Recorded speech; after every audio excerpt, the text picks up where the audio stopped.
Olá, sejam todas, todos e todes muito bem-vindos. Eu sou Adriana Camargo, diretora executiva da Liu Company, uma consultoria especializada em diversidade e inclusão, nos recortes gênero, raça e etnia, pessoas com deficiência, gerações e LGBTQ+. Fazendo a minha autodescrição, eu sou uma mulher branca com cabelos e olhos escuros. Para quem nos assiste aqui pela primeira vez, a Liu tem essa série que a gente chama carinhosamente de Liu Talks, onde mensalmente o nosso time e convidadas promovem um debate, um painel, entrevistas sobre temas diversos, sempre pertinentes à inclusão da diversidade. Hoje, o nosso tema é Mulheres na área de exatas. E por que esse tema? Porque existe uma forte lacuna quantitativa dessas profissionais e existe uma grande demanda das empresas, das áreas acadêmicas, dos centros de pesquisas, buscando estas profissionais, justamente porque todos entenderam a importância da equidade de gênero em todas as áreas. Portanto, é um prazer estar aqui com todos vocês e nossas painelistas para celebrar e refletir sobre o dia de hoje, 11 de fevereiro, Dia Internacional das Meninas e Mulheres na Ciência. Essa data foi criada pela ONU e pela Unesco. E por que ter um dia específico para celebrar? Assim como ainda nós temos o Dia da Mulher, o Dia da Consciência Negra, esses dias são necessários e importantes para discutirmos a respeito desses temas, pois eles ainda não são equitativos em oportunidades, condições e direitos para homens e mulheres. Portanto, precisamos sim destes dias para chamarmos a atenção de todos, e hoje especificamente para as mulheres na ciência, pois estamos longe dessa equidade de gênero, da diversidade racial, da inclusão da pessoa com deficiência e tantos outros recortes. E para isso, eu tenho uma turma aqui comigo. Então, eu gostaria de chamar para participar aqui com a gente a Larissa Pescarini, ela é estudante do 2º ano de Engenharia de Alimentos da Unicamp. Adriana Braga, ela é graduada em Engenharia Química pela Unicamp, mestre e doutora em Engenharia Mecânica também pela Unicamp. Ela é atualmente coordenadora da área de Engenharia da Facamp, cursos de graduação em Engenharia de Produção, Computação e Mecânica. Nos anos 80, atuou como pesquisadora dos projetos fibras óticas no Centro de Pesquisas da Telebrás. E entre os anos de 90 e 2010, atuou como PhD na área de energia fotovoltaica. A Ruth Martins, ela é engenheira eletricista com ênfase em telecom pela PUC do Paraná, com MBA em redes e gestão de tecnologia, inovação e sustentável pela USP. Atualmente trabalha na Telefônica Vivo como gerente de UX para a plataforma do segmento B2B. É apaixonada por tecnologia e uma ativista na missão de impulsionar mulheres na tecnologia, principalmente no recorte racial. E Ruth é mãe do Tomás. Então, hoje o painel está todo de engenheiras, porque eu também sou. Então, vai ser bem interessante e eu prometo que no próximo painel nós vamos diversificar essa formação, para não ter só engenheira, mas hoje está valendo as 4 engenheiras. Sejam todos muito bem-vindas, meninas. Então, já vamos direto para algumas perguntas aqui para vocês. Vou começar com a Ruth, tá bom? Então, aqui a gente tem uma pessoa representando o mercado de trabalho, que é a Ruth. Temos a Adriana, que está aqui representando a área acadêmica, a formação dessas novas mulheres na área de exatas. E temos uma estudante, a Larissa, do 2º ano de engenharia, justamente para a gente tentar discutir, ver todos esses lados e inspirar mais jovens para seguirem essas áreas, essa formação, entrarem para a academia e também para o mercado corporativo. Então, vou começar com o mercado. Ruth, conta para a gente sabe que a engenharia ainda hoje, ela é um campo ainda com muita presença masculina, né? Como foi a sua escolha pela engenharia elétrica e telecomunicações, né? Quais foram as suas influências e desafios durante essa formação? Boa tarde, pessoal. Adriana, eu quero agradecer pelo convite. É sempre muito importante a gente conversar sobre inclusão de mulheres no mercado de trabalho, e principalmente quando a gente fala das áreas de tecnologia. Falando aí das minhas influências para a escolha da engenharia, meu pai, ele trabalhava com linha de alta tensão. E eu lembro em vários momentos, ele super orgulhoso, me mostrando as torres de transmissão, falando dos projetos que ele atuava. E alguns dias, meu pai levava meu irmão mais velho para conhecer o trabalho dele. E eu sempre pedia para ir, e ele falava: ah, não é lugar de mulher, não é lugar de menina, você fica com a sua mãe.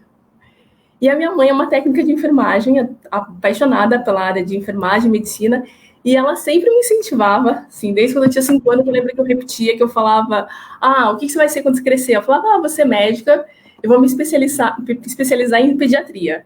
Né? Uma criança de 5 anos já falando de especialidade. E isso acontecia por influência da minha mãe, assim, muito forte, falando: ai, não, você tem que fazer isso, vai lá. Então, quando eu comecei a fazer o cursinho pré-vestibular, eu tinha na cabeça que eu ia fazer medicina, prestar vestibular para medicina. E durante uma feira de cursos, no terceirão, eu conheci o curso de engenharia elétrica em fazer telecomunicações, e aí me despertou assim um desejo gigante em mudar a minha opção, e foi quando eu mudei, né? E decidi que eu ia fazer engenharia. E aí, assim, a engenharia tem as suas descobertas, as suas alegrias. O meu primeiro desafio, quando eu entrei na PUC, porque eu entrei numa faculdade paga, e eu não tinha também uma condição muito boa para pagar a faculdade. Então foram duas alegrias: passar no vestibular e depois pensar que tinha que pagar o vestibular. Então, pagar a faculdade, né? Então, quando eu entrei na universidade, era um ambiente novo, porque eu sempre estudei em escola pública, eu estava entrando numa universidade privada. Escola pública, por mais que você se esforce, tem lá também as suas dificuldades em relação ao ensino. Então, eu acho que foi esse um desafio de você chegar e você já entrar num ritmo muito grande, mas eu entendo que todo mundo, quando a gente está muito focado, quando a gente deseja, a gente se esforça e vai, né? E realiza. E dentro da universidade, aconteciam umas coisas muito loucas, assim, porque eu lembro dos meninos falando que as mulheres entravam na engenharia na engenharia elétrica, né, para aprender a arrumar ferro, né, umas coisas dessas, uns comentários mega preconceituosos em relação a isso.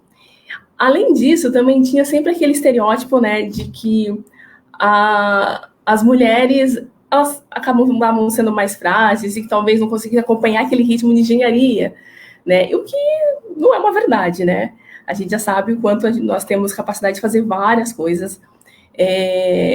Então, né, e às vezes os professores falavam: nossa, vocês, quando eu entrei tinham mais mulheres e a gente costumava ficar mais juntas e fazendo trabalho juntas, né, uma sororidade já de início de curso. E eles falavam: nossa, vocês que fizeram esse trabalho, nossa, como tá bom, né? Porque a gente sabe do potencial que o feminino tem, né, em realizar coisas. Então, acho que foram esses mais os desafios. E influência, eu posso dizer que eu tive desde a área da parte do meu pai dizendo que aquele lugar era mais masculino e eu me desafiando a entender por que esse universo era tão masculino, eu não podia estar, e de participar e querer estar dentro desse universo, né? Então, para mim, os grandes desafios e de influências foram esses, né? E aí um ponto que eu gosto de falar também em relação a pensar em desafio em relação ao pioneirismo. Eu fui a primeira mulher negra engenheira a formar pela PUC. E é muito louco, porque eu me formei em 2005, né? Então, assim, existiam muitas ainda oportunidades para que outras pessoas tivessem feito. E é importante falar que o pioneirismo ele tem suas alegrias, mas ele também é doloroso em vários momentos. Então, esses pontos eu acho importante a gente trazer quando fala de escolhas de engenharia. Maravilha, Ruth. Que bom que você não desistiu, né? Que você ouviu seu pai, mas você ouviu sua mãe e você ouviu ali o seu coraçãozinho interno te mandando seguir, né? E você foi, maravilhoso. Tenho certeza que você faz a diferença e inspira. E olha que bacana, você é a primeira mulher negra engenheira na PUC do Paraná, né? Parabéns. Sim. Certamente depois de você já vieram outras e agora cada vez mais, né? Isso, é brincadeira. É isso aí, é isso aí. Alguém tem que fazer isso. né? Maravilha. Do mercado, vamos para a academia. A Adriana, como eu comentei, né, continua sendo a área da engenharia, ela também é engenheira, um reduto bastante masculino, fez engenharia química e doutorado em engenharia de materiais e mecânica, né? Como foram essas suas escolhas, Adri? Compartilha aqui com a gente. Quais foram as suas influências, os seus desafios durante a formação? Bom, também quero agradecer estar com vocês, com a Larissa, com a Ruth. Obrigada, Adriana, por esse convite. Para mim é sempre uma alegria poder participar, poder compartilhar, porque acho que até pelo fato de estar há muito tempo no mercado, eu entrei na graduação em 82, eu fico muito satisfeita em ver como é hoje a presença das mulheres no mercado em relação a quando ingressei na faculdade. E para retomar, então, como que eu fiz essa escolha, ela veio, acho que, com base na própria habilidade que eu tinha desde criança, com a área de exatas, com matemática. E, como eu disse, eu entrei em 1982 na faculdade, e naquele período as escolas não tinham possibilidade de apresentar para os alunos as carreiras como a gente observa hoje. Ou seja, a gente não tinha uma feira de carreiras para visitar. Então, o que a gente buscava eram informações com pessoas do nosso convívio. E um outro fator que às vezes influencia as gerações a optarem por uma carreira são tendências de crescimento de uma tecnologia no mercado, de crescimento de um segmento da economia. E naquele momento, no início dos anos 1980, uma área que estava em ascensão era a área de microeletrônica. O ano em que eu prestei vestibular, o curso mais concorrido era o de engenharia elétrica, e inicialmente eu iria fazer engenharia elétrica, mas eu tive a sorte de ter alguns amigos jovens que estudavam, faziam engenharia em outras áreas. Eu fui conversar com eles, conversar com quem fazia engenharia civil, com quem fazia engenharia química, engenharia mecânica, e eu descobri que não era engenharia elétrica, que eu iria, o curso onde eu iria sentir mais afinidade, que a escolha estava sendo impulsionada justamente por uma tendência de um crescimento de uma tecnologia naquele momento da história, e entendi que a engenharia química tinha uma afinidade maior com as minhas características, com o que eu buscava. Enfim, então entrei na faculdade em 1982, não me arrependi, foi uma escolha, assim, dentro do que eu acreditava. Foi um período muito intenso na minha vida, um período muito bacana, mas, de novo, era um momento onde a presença das mulheres era mínima. No prédio onde eu estudava, funcionavam 3 faculdades dentro da Unicamp, a mecânica, a engenharia química e a elétrica. Alimentos era em outro prédio, a civil era em outra cidade, a agrícola era em outro prédio. Nesse prédio das 3 engenharias, deviam circular por volta de 700 alunos. Nós não éramos em 30 mulheres, ou seja, menos do que 5% da presença ali de pessoas do sexo feminino, né? Mas não houve problemas em termos de relacionamento, de ser aceita nas próprias atividades em grupo. O relacionamento foi sempre muito bom. E eu iniciei minha carreira no Centro de Pesquisas da Telebrás. Trabalhei no Centro de Pesquisas da Telebrás por 4 anos. O meu primeiro filho nasceu em 1988, e em 1990 nasceu a minha filha. E eu estou contando isso porque, de uma certa forma, foi o que estimulou para que eu seguisse carreira acadêmica. Eu avaliei que valeria a pena ter um horário mais flexível para poder conciliar o meu trabalho e a minha vida familiar, principalmente essa atenção aos filhos.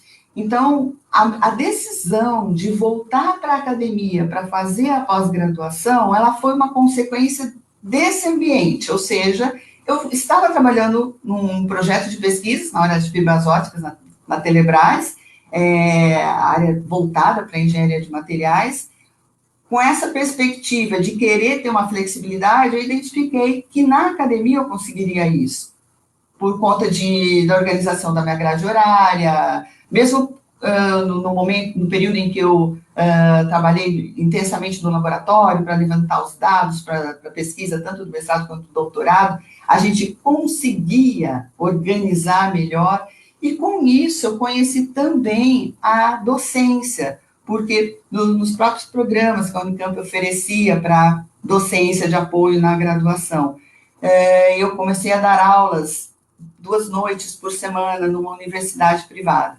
E isso acabou impulsionando a minha trajetória para a área de tecnologia e para a área acadêmica, para a área de docência.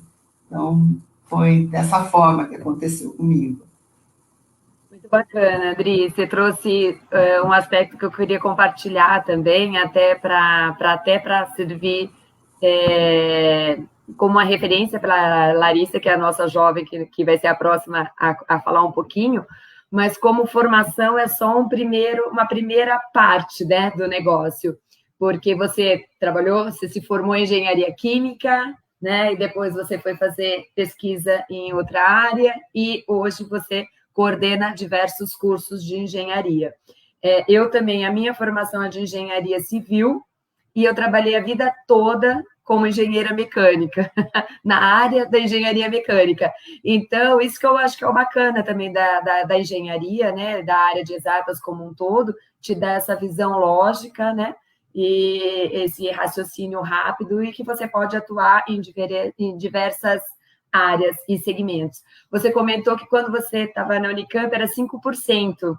Na minha época, eu fiz civil, 10% de mulheres. Ruth, como que era na sua época? Quantas mulheres? Tinham 60 pessoas, e das 65 eram mulheres. Então, aí também uns 9%.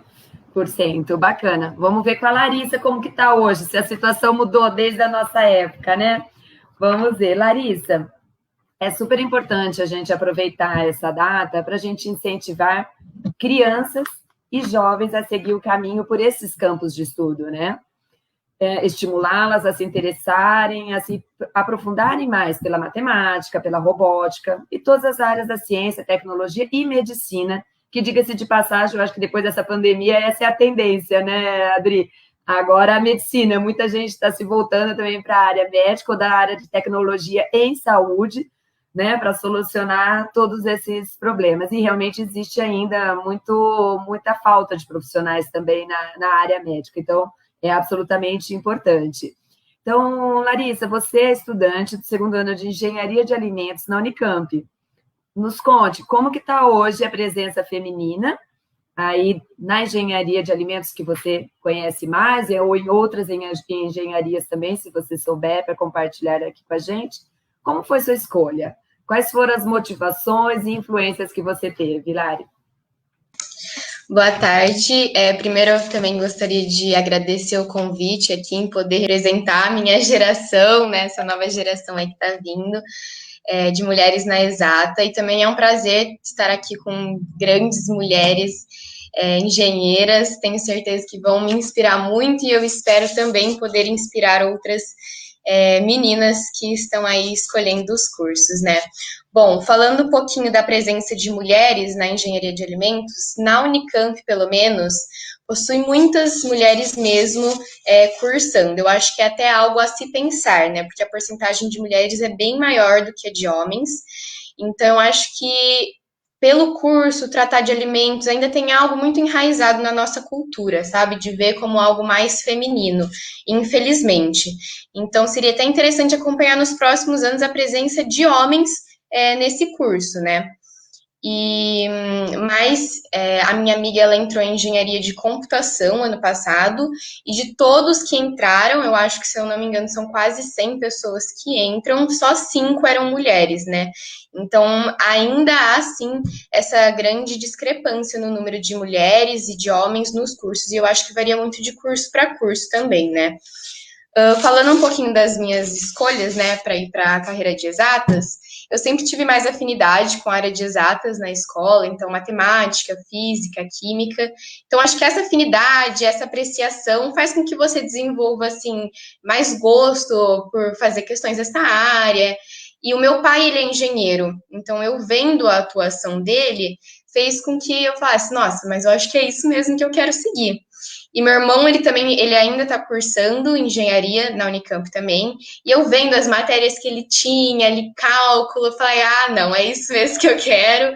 Então, tendo grandes exemplos em casa e tendo maior afinidade, acho que eu acabei indo para essa área também. Então, acho que foi bem influência familiar e um pouco do gosto.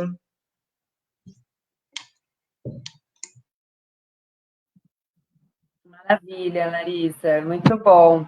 E é isso que a gente vê mesmo, né? No ensino médio, as jovens indo muito bem nessas matérias, só que na escolha elas acabam mudando, né? Muito porque acha que uma vida corporativa é desafiadora, é inóspita, é difícil para quem quer ter filhos, não é? Mas hoje em dia as empresas, né, felizmente, elas estão aprendendo a flexibilizar, estão com políticas mais de inclusão para as mulheres, entendendo as suas dores e necessidades e flexibilizando muito mais. Então, justamente por quê? Porque ela quer ter essas cabeças pensantes, né, essas cabeças femininas se juntando ao seu grupo de profissionais. Mas para fazer isso, ela tem que flexibilizar algumas coisas, né? Então, foi justamente neste ponto que a Adriana comentou. Puxa, a área acadêmica é uma área talvez um pouco mais de flexibilidade, mas com o mesmo nível de exigência e tudo mais, mas que podia ter uma flexibilidade maior. Veio essa pandemia, tirou todo mundo da zona de conforto, né? Veio essa rasteira, e aí, de repente, tá todo mundo trabalhando home office, que era, assim, um absurdo se pensar para muitos segmentos de empresa, e aí agora se viu que é possível em todos os níveis, né? Em muitos níveis, claro, produção não tem jeito, né? Se ela é manual e tal, mas muita coisa pôde se adequar e muitas dessas mudanças vão ficar pós-pandemia. Então, eu acho que ganha muito, não só a mulher, mas ganham todos, os homens também, que são beneficiários de trabalhar home office ou com horário flexível. Então, eu acho que isso é bom para todo mundo, né?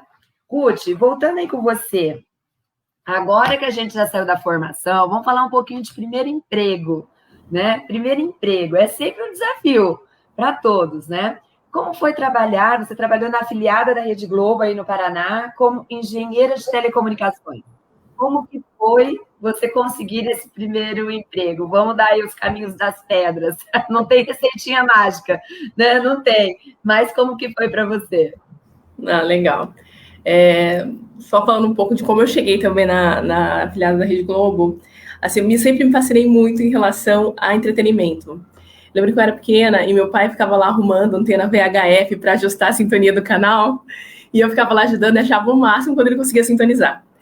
Então, a vontade de participar disso era grande. Eu estava na faculdade, na universidade, e eu fiz um tempo de projeto CNPq, e eu comecei a também olhar outros, né, depois que finalizou o meu projeto, a olhar outros mercados, e eu vi uma oportunidade de estágio dentro da RPC. Aí eu fui lá e prestei uma prova que eles faziam na época para entrada, né, seleção desses estagiários, e eu entrei dentro da RPC, passei nessa prova, foi aprovada e comecei a trabalhar lá.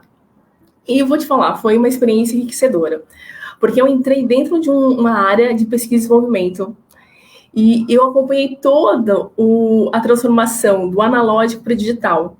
Assim, participei das primeiras emissoras digitais no Paraná, assim, foi uns projetos que eu participei. Então, poder acompanhar tudo isso foi muito legal. E eu também vou falar que eu tive aqui uma parcela, talvez, de sorte, de trabalhar com uma pessoa que era super humana, e ela valorizava muito o desenvolvimento quando pensava em estágio, sabe? Ela sempre falava para mim, olha, estagiário não é para pegar papel impressora ou levar encomenda. Estagiário é para aprender. sabe? Tem que estar aqui e ele tem que aprender, porque as pessoas tendem a olhar o estagiário como aquela, né?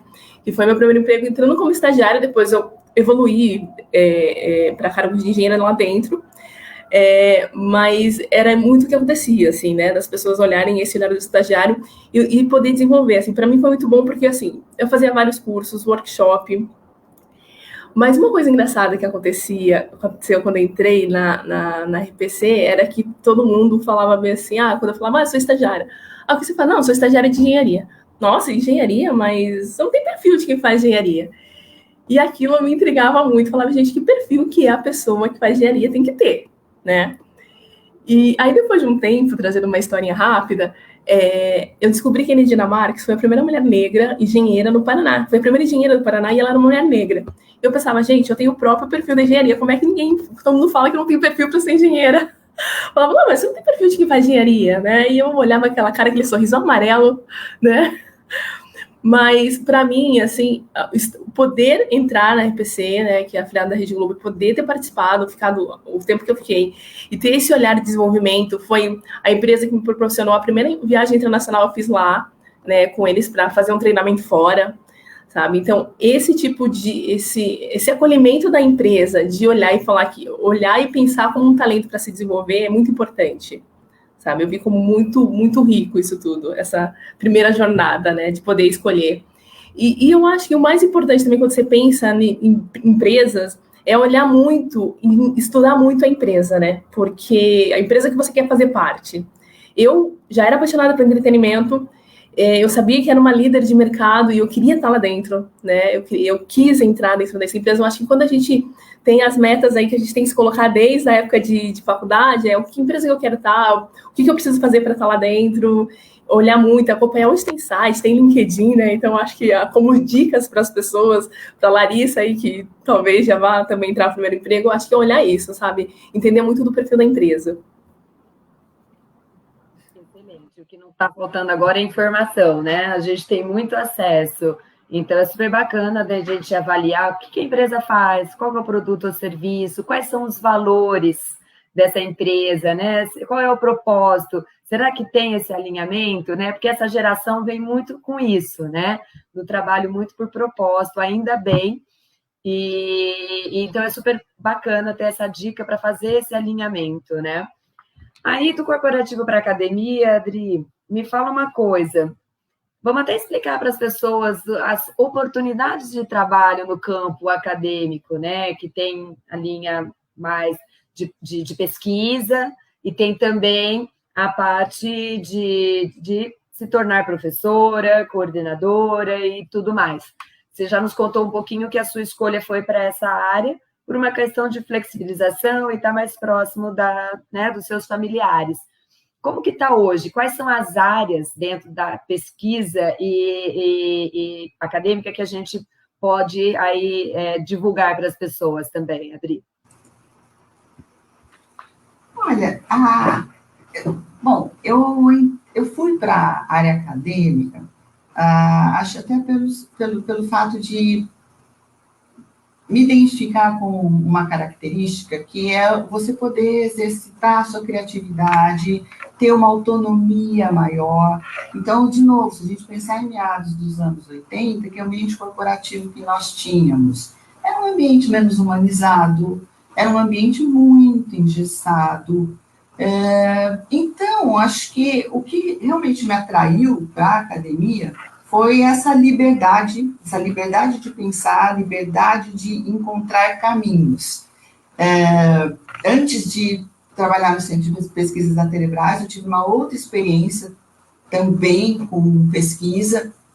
Foi um momento onde o país começou a desenvolver rotas farmacêuticas. O país, até hoje, a gente, infelizmente, não tem autonomia no desenvolvimento de medicamentos farmacêuticos. Nós importamos todos os princípios ativos, mas ali foi uma iniciativa do CNPq para ver se nucleava no país um grupo nessa área. Comecei a fazer estágio nessa área, percebi que não era química orgânica, a área onde eu iria conseguir desenvolver um trabalho bacana e tudo mais, e surgiu essa possibilidade de trabalhar no grupo de telecomunicações, né, no Centro de Pesquisa da Telebrás, no grupo de materiais, na área de fibras ópticas, e ali eu me encontrei.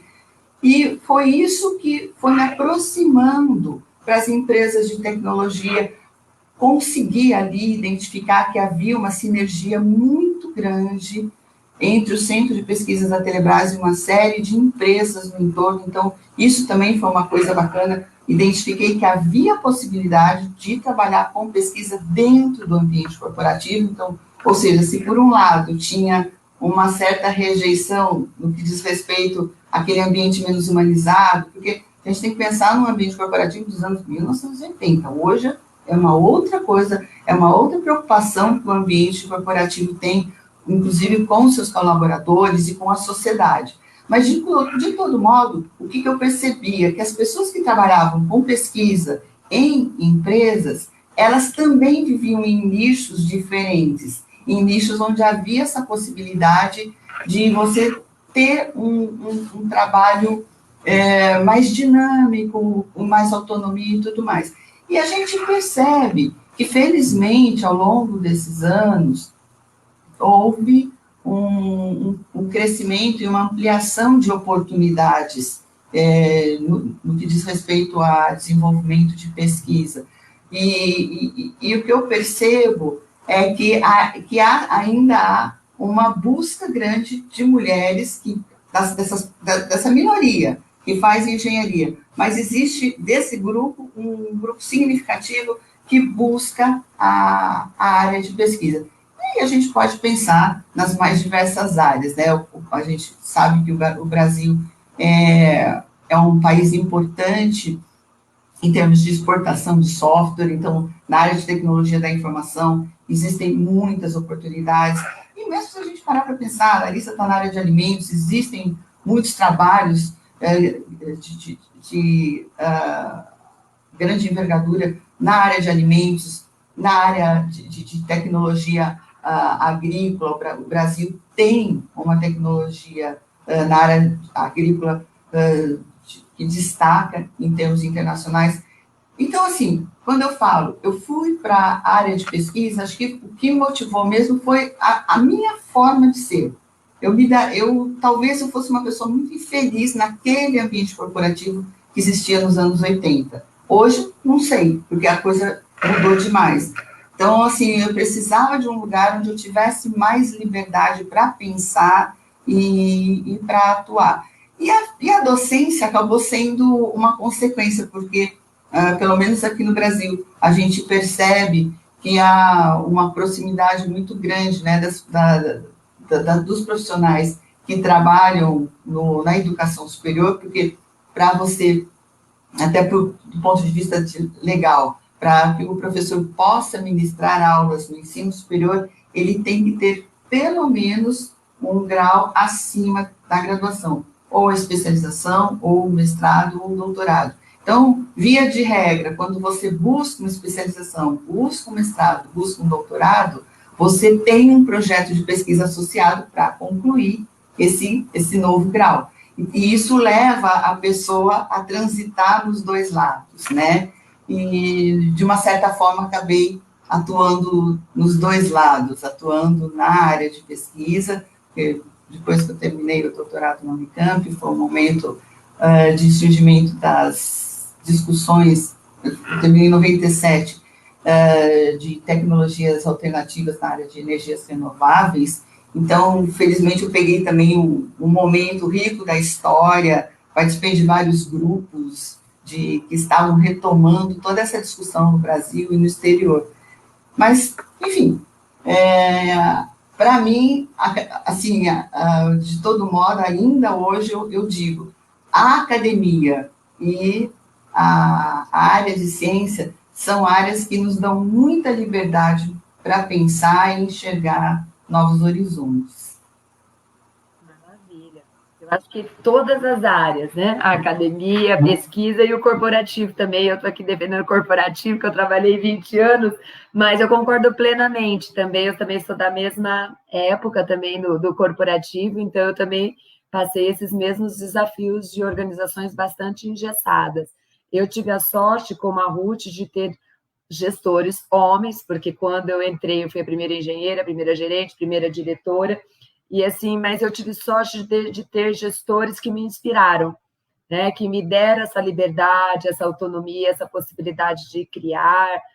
Então, isso aí foi muito bom. Então, isso que você falou, né, Ruth, quando você teve uma gestora que super humanizada, e como isso foi importante. Então, como lá atrás já era um valor absolutamente importante e necessário, mas poucos viam, né? Agora, hoje, está super latente, né? E cursos até de como você humanizar essa liderança, né? Então, é super importante, absolutamente dá para a gente ter retorno, a gente ter ótimos resultados de desempenho da equipe, você tendo uma gestão humanizada. Ninguém precisa ser um gestor carrasco, né? Então, isso absolutamente está fora de moda, mas infelizmente ainda existe. Mas o que a gente quer dizer é que fazer diferente é absolutamente possível, né, Ruth?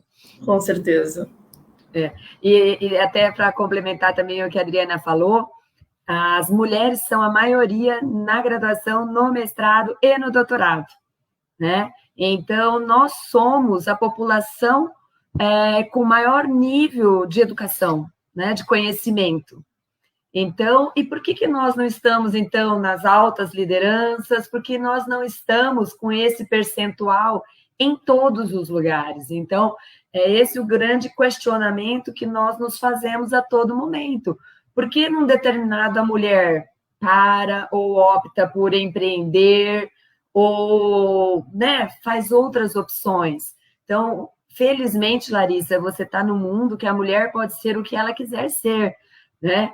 Então, isso é maravilhoso. Na nossa época, a gente se empoderou disso e a gente foi em frente, né? Mas são poucos os exemplos dessas mulheres, né, que se destacaram. Nós, por exemplo, e Ruth e Adriana aqui, e aí você, felizmente, tem essa liberdade muito maior de escolha, viu, Larissa? Aí a gente quer saber como que foi, né? Você lá no ensino médio, nem faz muito tempo assim, você achava que tinham poucas jovens fazendo essa escolha para a área de exatas? Você pensava a respeito? Você queria sugerir para que outras pessoas... Você já era uma feminista ali naquela época? De te falar, puxa, por que você quer ir para essa outra área se não por essa? Se alguém tinha ali, né, comentado que era alguma coisa mais masculina e tudo mais. Isso te incomodava de alguma maneira? Ou você acha que a vida e as empresas, mesmo a vida acadêmica, é equidade de oportunidade para homens e mulheres? Como que isso tudo é para você, jovem, hoje, Larissa? Então, eu acho que por eu ter nascido em uma geração em que essas questões elas já são muito discutidas, é um assunto amplamente questionado, bem como até o contexto social que eu estava inserida, né? Então, eu frequentei uma escola em que prezava muito por ser construtivista, abordava muito temas sociais. Eu acho que, na minha visão e até mesmo das minhas amigas, isso já estava muito claro, sabe? Já era algo que estava no nosso ambiente, assim, que o gênero não deveria influenciar na sua escolha de carreira. Mas a gente tinha, sim, a noção que essa não é a realidade da sociedade como um todo, né? A gente sabe que o contexto social em que cada mulher está inserida, o ecossistema em que ela vive interfere muito na escolha em que ela vai fazer.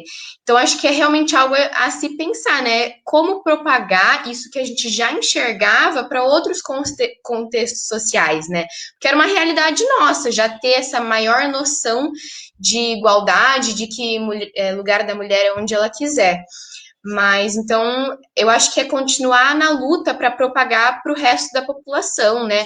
E até um dia conseguir com que a sociedade inteira tenha esse olhar mais igual sobre os cargos, enfim, sobre salários, que realmente foi uma oportunidade minha e foi um privilégio meu, que acho que tem que sim ser estendido para toda a sociedade. Então, realmente pensar em maneiras de transformar isso que, felizmente, já está sendo muito mais questionado na minha geração, né?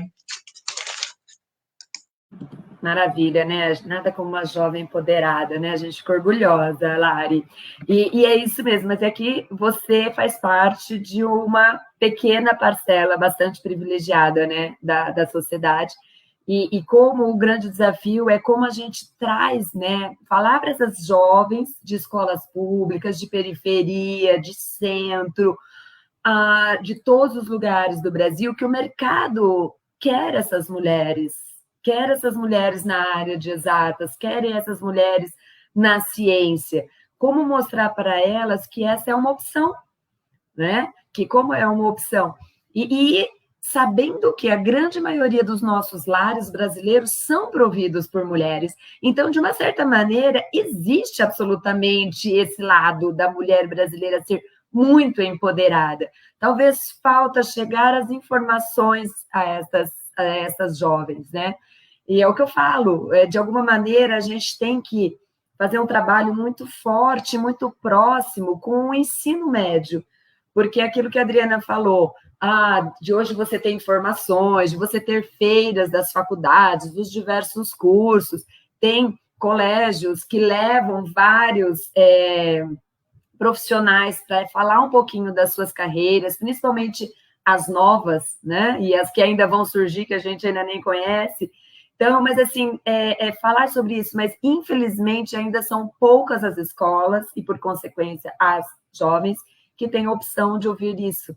Aí acaba, né, definindo por algumas profissões mais padrões, né, ou até porque a gente sabe que a gente também é muito influenciado pelo contexto que a gente vive. A Ruth contou do pai, eu a mesma coisa, do pai e da mãe, né? A Larissa também vem de um ambiente total de exatas, a própria Adriana também deve ter tido as suas influências da família e tudo mais, não é? Então, agora, você imagina quando a família não tem toda essa estrutura e toda essa informação. Então, é uma pena, mas é super bacana que a gente tem essa missão de ajudar outras pessoas, divulgar realmente, promover e saber que existe essas oportunidades, tá? Inclusive, até depois, no finalzinho, eu vou colocar até algumas dicas aqui de algumas iniciativas para promover as mulheres e divulgá-las. Bacana. Vamos voltar para a Ruth, então. Ruth, passamos pela formação, seu primeiro emprego, que você deu dicas valiosas aí para quem está buscando o seu primeiro emprego, o seu estágio. E aí, depois disso, vieram várias outras formações, várias especializações, MBA nessa área que você fez, outras experiências bem técnicas. E chegou um momento, você foi para a Vivo, e hoje você está como gerente de transformação digital.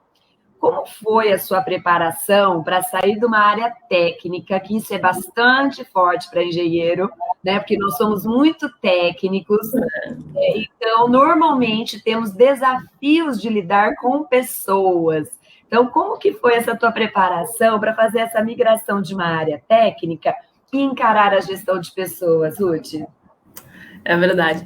Mas aí eu acho que você falou algumas coisas muito importantes aqui, pensando em como transformar os ambientes e a questão de propósito, né?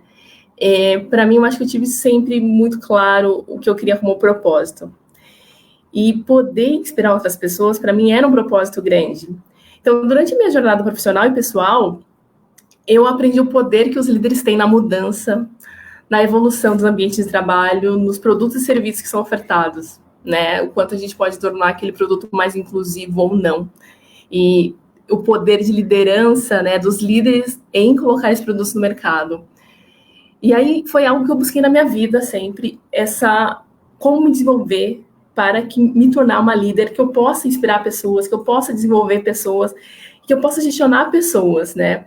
Porque existem líderes que engajam e líderes que desestimulam os times, né? E essa importância de você olhar para esses dois tipos de pessoas, de líderes, e falar o que eu quero me tornar. Eu coloco como dicas também, mentores. Eu acho que vale muito a pena buscar sempre buscar mentorias, buscar pessoas que te inspirem, líderes que te inspirem que com eles faça uma construção, esse desenvolvimento faz parte, assim, né? Muitas pessoas são super abertas a ajudar a desenvolver outras pessoas. Então, assim, eu busquei mentores, cursos, vários desenvolvimentos para que no momento que eu me tornasse uma líder, eu pudesse fazer a diferença positivamente por onde eu passasse. Hoje, por exemplo, na Vivo, além de eu ser uma líder na parte de UX, né, de experiência do cliente, eu também sou uma das líderes do grupo de afinidade racial. E aí é legal porque, por exemplo, líder como experiência do cliente, eu busquei, eu me desenvolvi e eu conquistei esse espaço. A líder nesse grupo de afinidade eu também conquistei, mas é muito mais interessante porque eu fui escolhida pelo grupo, né, todo o número de pessoas que faz parte do grupo votou para que eu fosse uma das líderes. Então, a responsabilidade de você olhar e pensar, as pessoas querem que eu represente elas de alguma maneira. E para mim, quando a gente pensa numa liderança, é importante a gente não padronizar o papel da liderança, né? Como que um líder deve ser, né? Porque as pessoas, se a gente for pensar em padrões de liderança, a gente sempre vai pensar no masculino, desse jeito. No passado tinha aquele líder que era mais arrogante ou mais hostil e as pessoas falavam, não, esse líder tem que ser respeitado. Hoje a gente desenvolve uma liderança pensando no humano, na pessoa, porque o que faz diferença são as pessoas.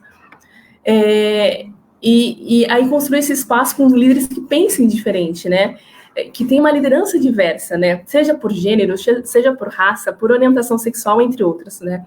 Eu acho que só assim a gente permite, de alguma maneira, ter um ambiente, dentro das empresas, ter um ambiente mais inovador, porque hoje todas as empresas elas buscam ser uma empresa de tecnologia, buscam ser mais inovadoras, e a gente tem inovação quando a gente tem essa diversidade de pensamentos, né? E essa diversidade de pensamentos você se dá, né, quando você tem diversas pessoas de diferentes, né, caminhos, buscando e aplicando ali.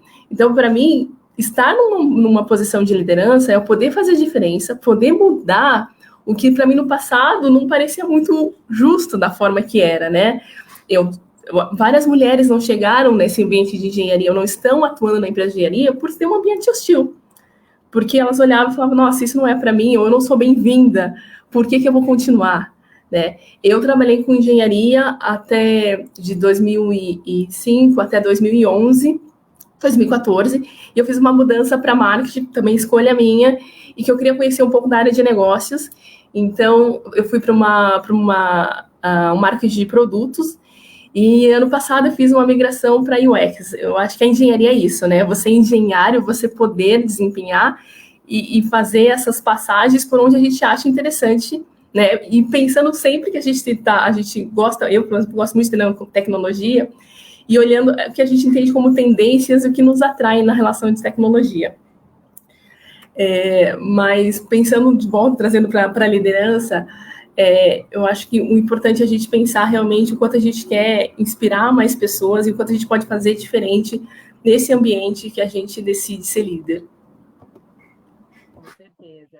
É o que você falou ali, chave, é quando o líder coloca a sua equipe no centro, né, a pessoa no centro, e trabalha ali a sua comunicação, a sua empatia, conhecer melhor a sua equipe, entender que as pessoas são diferentes e você, como líder, tem sim que agir de forma diferente, né? Porque cada um está num estágio, está num nível de aprendizagem, de maturidade diferente, né? Então, assim, é um grande desafio para todas as áreas. Aí eu acho até que para a área das exatas o desafio é um pouco maior para lidar com pessoas, mas é absolutamente possível, né? Então, é ter a curiosidade de navegar em outros campos, né? Da gestão da pessoa ali.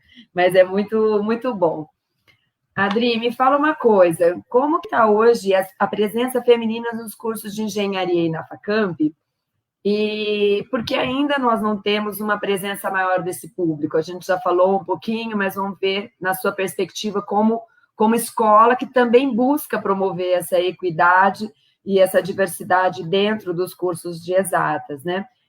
Na sua opinião, o que precisa mais ser feito para motivar e despertar esses jovens para o ensino médio e o que vocês, Facamp, estão fazendo particularmente? Olha, na Facamp, o fenômeno é bem parecido com que a Larissa comentou.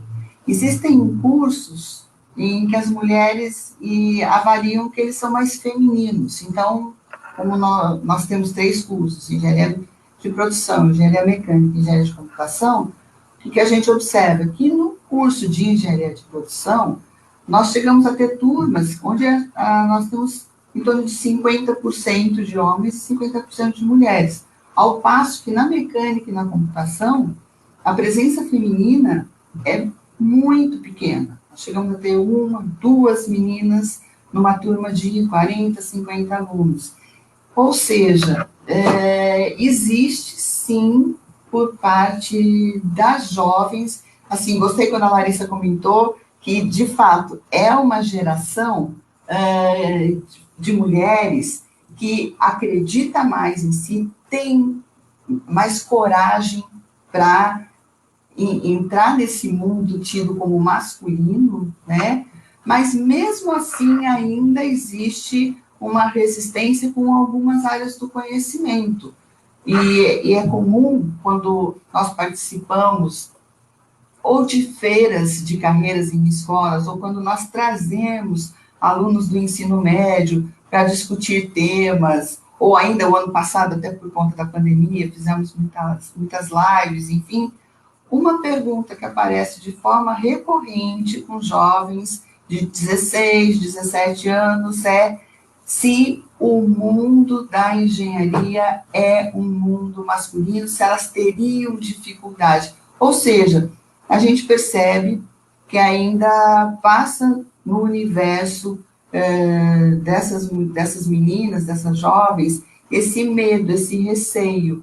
Então, ou seja, muitas vezes elas abrem mão de uma vocação, de uma habilidade maior, de um prazer, né, por estudar disciplinas mais voltadas para áreas de ciências exatas, e não fazem a opção em engenharia. E, de fato, existem as engenharias que são tidas mais como ambientes mais próximos à mulher, né? Quando isso não tem uma lógica.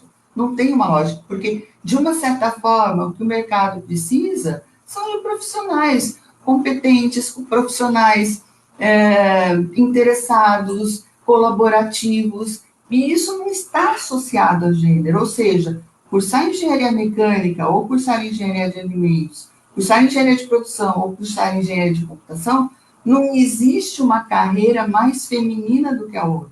Não. Existe espaço no mercado para que profissionais competentes, profissionais que saibam trabalhar em grupo, enfim, possam desenvolver de forma plena o seu conhecimento e tudo mais. E assim, de uma certa forma, o que a Facamp tenta fazer é justamente se aproximar dos jovens no ensino médio para poder se colocar à disposição para justamente esclarecer as dúvidas e mostrar que o que existe é um ambiente de trabalho com espaço para todo mundo. E acho que a Ruth tocou num ponto muito importante. Espaço para todo mundo, porque as próprias corporações, cada vez mais, elas entendem que elas precisam desse ambiente diverso para conhecer o mercado. Porque, de uma certa forma, diferente do que acontecia até os anos 1990, ou até mesmo início dos anos 2000, muitas vezes os produtos, eles chegavam até o cliente a partir de uma percepção da empresa. Cada vez mais as empresas sabem que não é bem assim, que elas precisam conhecer essas necessidades do mercado para poderem se antecipar e levar esses produtos, serviços, enfim, para o mercado. E isso as torna competitivas, ou seja, num ambiente diverso, é mais favorável que vocês propiciem toda uma discussão dentro do ambiente da empresa para que as pessoas enxerguem essas oportunidades. Exatamente, adorei você falar, Adri, que habilidades não tem gênero, né? Então, homens e mulheres, todos podemos ter essa habilidade, é só uma questão de desenvolvê-las, né? Ter vocação, talento para isso e desenvolver. né? E aí eu queria perguntar para a Larissa, você já comentou aqui que na engenharia de alimentos, realmente, o percentual é o inverso, né? Lá a gente precisa trabalhar a equidade, né? A gente precisa incluir os homens na engenharia de alimentos e certamente tem um viés aí, algum pré-conceito para o homem de optar por engenharia de alimentos, certamente. É que nem nutrição, por exemplo, é uma carreira que a gente vê mais mulheres do que homens, mas já está mudando, está mudando. Eu queria saber, quando a gente fala muito que mulheres sofrem ou sofreram muito preconceito, né? Seja um assédio moral, seja sexual, por simples fato de ser mulher. Você está agora ingressando, né, na faculdade. Você, por acaso, já sentiu, já presenciou alguma coisa que você se sentiu ali ofendida pela sua questão do gênero, por eu ser mulher? Você já passou alguma situação dessa ou não? Então, não, eu não passei. Primeiro, eu sei que tem mais mulheres realmente já no meu curso, então, assim, você vê o preconceito de mulher para mulher, normalmente já é mais raro, mas mesmo assim, na Unicamp, as matérias do ciclo básico você faz com todos os cursos de engenharia, basicamente, né? Então, eu curso junto com pessoas da computação, eu curso junto com pessoas de outros cursos, e eu nunca presenciei, nem comigo e nem com nenhuma amiga minha. E, na verdade, até pelo contrário, né? Eu enxergo que tem ao longo dos últimos anos, tendo um grande avanço nesse quesito. Acredito que a admiração e o prestígio por um profissional, ele vem se sobrepondo por qualquer preconceito que poderia ocorrer, né? Então, acho que nos últimos anos a gente vê muito a apreciação do aluno pela professora, né? Que é uma mulher que está ali, que enfrentou grandes desafios já na vida dela e que agora consegue passar tanto para os alunos. Então, embora eu sei que ainda exista muito preconceito, né, na Unicamp, pelo menos, assim, até agora onde eu estou cursando, eu nunca presenciei. A Adriana também disse que fez Unicamp, para ela também preconceito, assim, não era uma coisa frequente. Então, eu acho que em questão do preconceito na universidade, pelo menos, na graduação, já vem tendo um grande avanço para você acabar tendo maior prestígio e admiração pelo profissional que está se formando, que está ali na sua frente, do que qualquer tipo de preconceito que poderia existir, né? Então, acho que, ao meu ver, assim, na minha geração, é isso que eu estou sentindo bastante. Maravilha. Aí a gente tem que levar essa desconstrução toda e essa valorização para outras esferas, né? Seja para um ambiente público, seja para um ambiente privado, né? Empresas, e órgãos públicos, ter todo esse reconhecimento e essa valorização mesmo. E é um caminho, mas ainda existe, né? Tem bastante pedras aí no meio do caminho, mas nós vamos tirando, né? Uma a uma nós vamos tirando e vamos seguindo. Isso é muito bom. Ruth, agora a gente já vai finalizando. Vou fazer a última pergunta para todas vocês. Então, muitas empresas estão com iniciativas para a inclusão de gênero e outros recortes em todas as áreas e funções, porque, felizmente, como a Adriana comentou, as empresas estão entendendo que o cliente é o centro e esse cliente está totalmente diversificado, então a importância da gente levar toda essa representação para dentro das organizações e principalmente para a liderança, né, onde as decisões são tomadas. Então, a gente vê realmente várias ações sendo feitas nesse sentido. Você poderia citar algumas delas que a Vivo, né, ou até mesmo outras empresas estão promovendo para essa inclusão de gênero, inclusão racial, ou outro recorte também que você quiser comentar, fique à vontade. Não, legal. Assim, é uma alegria a gente ver o quanto as empresas e o mundo evoluiu em relação à inclusão, né? E eu não sou a porta-voz da Vivo para falar em relação à diversidade, mas vou falar de alguns temas, tá? A Vivo é uma empresa que ela está aplicando uma cultura, uma consciência de ter um ambiente mais livre de preconceitos, e que as pessoas possam crescer e se desenvolver pelo que elas são. independente de gênero, raça, orientação sexual, entre outras, tá? Então, ela acredita muito na diversidade de pessoas. Com isso, em 2018, foi criado um programa de diversidade dentro da Vivo. Para quê? Porque ela possa ouvir dentro dessas pessoas, desses grupos, né, que a gente fala de minoria, que estão lá dentro da Vivo, eles possam ajudar a contribuir para que a Vivo se torne cada vez mais uma empresa mais inclusiva, tá? Então, falando um pouquinho de gênero, a Vivo, hoje, pensando em mulheres, ela está entre as empresas, 30 empresas mais melhores para que as mulheres possam trabalhar, né? Que tem um ambiente mais acolhedor para a mulher. Ela também recebeu vários prêmios em relação a empoderamento feminino. Ela tem uma iniciativa de projetos onde o grupo de mulheres técnicas, então, assim, existem muitos técnicos de campo, mas agora a gente criou esse programa de mulheres nas áreas técnicas. Então, essas mulheres vão atuando, fazendo instalação. Então, isso é um trabalho super crescente que a Vivo vem aplicando cada vez mais, entendendo esse poder feminino. Pensando também em mentoria, quando entende ali que existem talentos femininos, uma mentoria dirigida, né, para esse público feminino.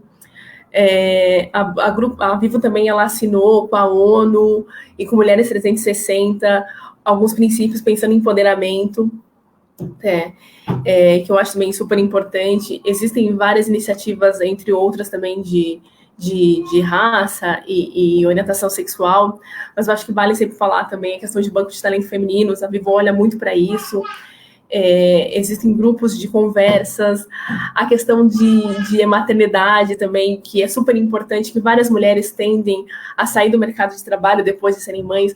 A Vivo, ela acolhe muito isso. A gente tem salas de amamentação dentro da Vivo, onde as mulheres podem ir lá retirar o leite, armazenar para que elas possam depois dar para os seus filhos. Então, assim, várias iniciativas para que esse ambiente seja mais acolhedor, né, para que essas mulheres se sintam parte disso e que elas não queiram, por um ambiente ser hostil, ir para um empreendedorismo, né, e por opção, mas não porque o ambiente a empurrou para ir para esse empreendedorismo, sabe? Então, acho que cada vez mais, e essas iniciativas tem na Vivo e várias empresas também se repetem as mesmas iniciativas.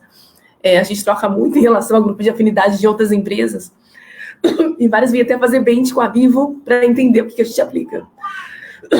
Desculpa.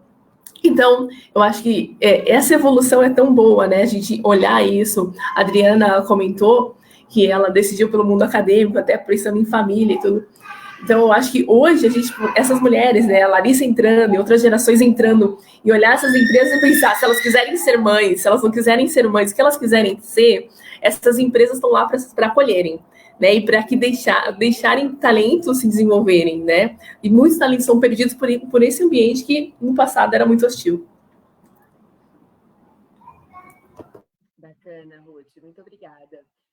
Tem várias, a gente como consultoria, né, a Liu, a gente trabalha bem perto de muitas empresas e a gente vê o quanto essa demanda está aumentando cada vez mais, né? Seja em recrutamento de mulheres para determinados cargos, né, para fechar uma lacuna, ou porque era uma área majoritariamente masculina e eles queriam trazer mulheres ou pessoas negras para integrar a equipe e aumentar essa diversidade, começar a fazer a engrenagem andar de forma diferente, né? Então, a gente está vendo isso cada vez mais forte. E, Adriana, eu acho que essa demanda também chega para vocês, né, na universidade, porque vocês são muito presentes com o mercado de trabalho e vocês têm essa proximidade muito grande. A maioria dos estagiários já saem aí, dos estudantes já saem estagiando e depois efetivando. Como que você vê essa demanda por mulheres nessas áreas de engenharia, Adriana? Bom, eu estava escutando a Ruth falar, eu fico feliz porque é o que a gente tem percebido mesmo, que há esse movimento nas empresas, né, para que haja um respeito maior em relação à mulher, as necessidades que ela tem para conciliar a vida profissional com a vida pessoal. Então, felizmente, tem havido um avanço muito importante nesse sentido, e acho que, de uma certa forma, esse interesse do mercado pela presença feminina, a gente percebe cada vez mais, como a Adriana comentou, a gente tem um projeto um pouco diferente dos projetos de engenharia tradicionais, porque além da formação técnica, que tem que haver em qualquer formação de engenharia, né, os nossos cursos têm uma carga de uma formação complementar na área de humanidades e negócios. Então, de uma certa forma, os alunos eles já saem com uma visão de conjunto,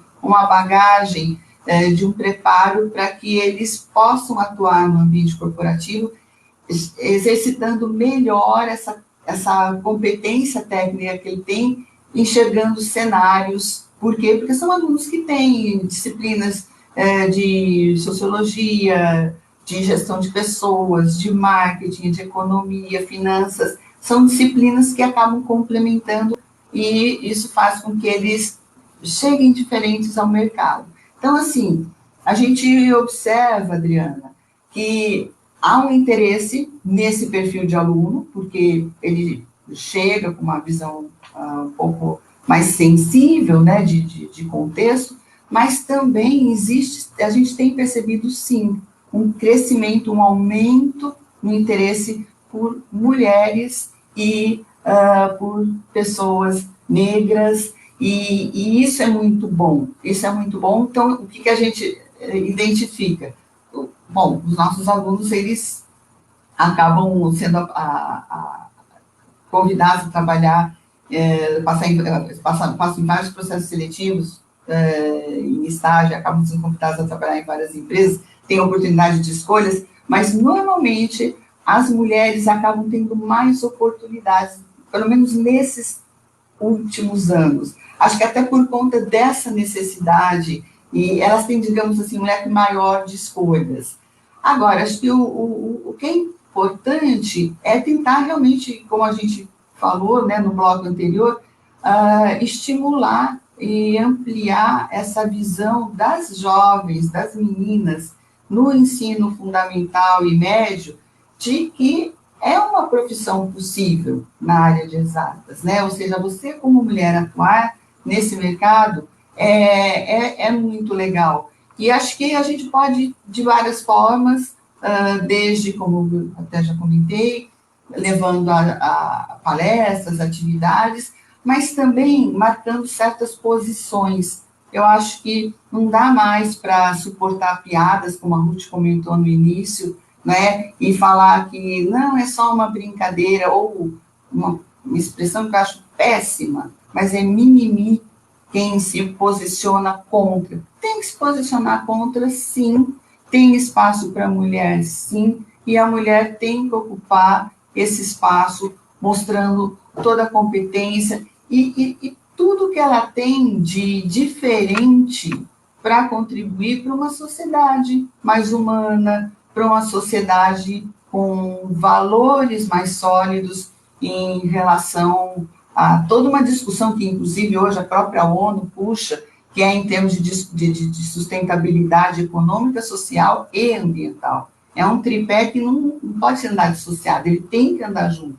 E a sustentabilidade social, ela só se dá a partir desse equilíbrio e desse espaço bem distribuído em termos de pensamento e posições, né? Mas é isso. Maravilha, Adriana.